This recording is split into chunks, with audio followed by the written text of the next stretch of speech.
નમસ્કાર મિત્રો, આપ સૌનું સ્વાગત છે અમારી યુટ્યુબ ચેનલ પર। મિત્રો, આજથી પવિત્ર શ્રાવણ માસનો પ્રારંભ થઈ ગયો છે।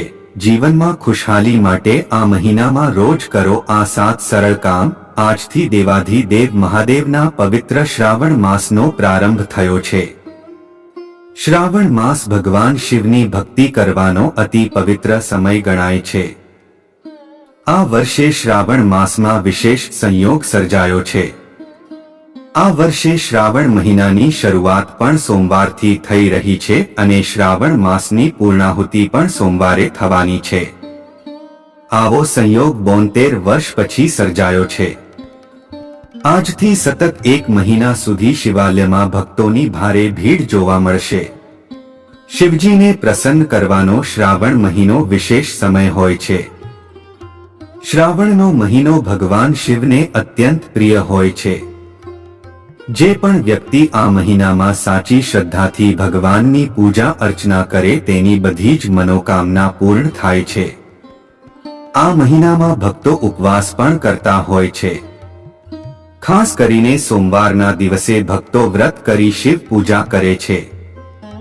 જો તમે પણ આ વર્ષે શ્રાવણ મહિનામાં શિવજીને પ્રસન્ન કરવા માંગો છો તો આ કામ 7 ઉપાય કરી શકે છે।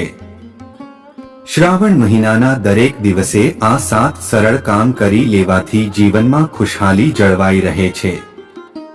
નિયમિત જે પણ વ્યક્તિ આ 7 કામ કરે છે તેના પર મહાદેવની કૃપા થાય છે અને તેની બધી જ ઈચ્છાઓ પૂરી થાય છે। શ્રાવણ મહિનામાં રોજ કરવાના 7 સરળ ઉપાય। શ્રાવણ મહિનામાં ગાયને લીલો ચારો રોજ ખવડાવવો જોઈએ।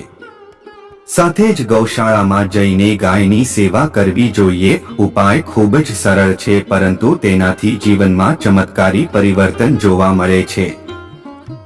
જો જીવનમાં કોઈ સમસ્યા હોય તો રોજ સવારે સ્નાન કરી શિવ મંદિરમાં જઈને શિવલિંગનો જળથી અભિષેક કરવો જોઈએ।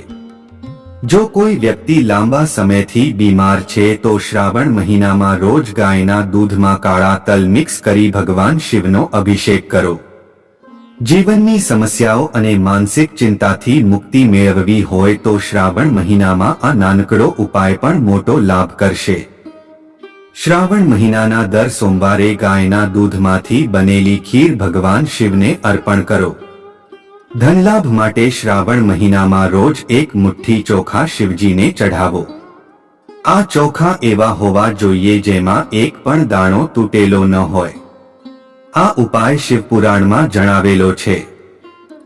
વૈવાહિક જીવનમાં સમસ્યાઓ રહેતી હોય તો શ્રાવણ મહિનામાં પતિ પત્નીએ સાથે મળી શિવલિંગનો પંચામૃતથી અભિષેક કરવો જોઈએ।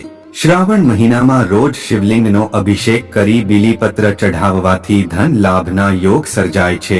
તો મિત્રો, આ હતા શ્રાવણ માસમાં કરવાના 7 સરળ અને ઉપયોગી ઉપાય। તો તમને આ જાણકારી પસંદ આવી હોય તો વિડીયોને લાઈક કરીશ, ચેનલને સબસ્ક્રાઇબ કરવાનું ભૂલતા નહીં અને કોમેન્ટમાં હર હર મહાદેવ લખતા જજો।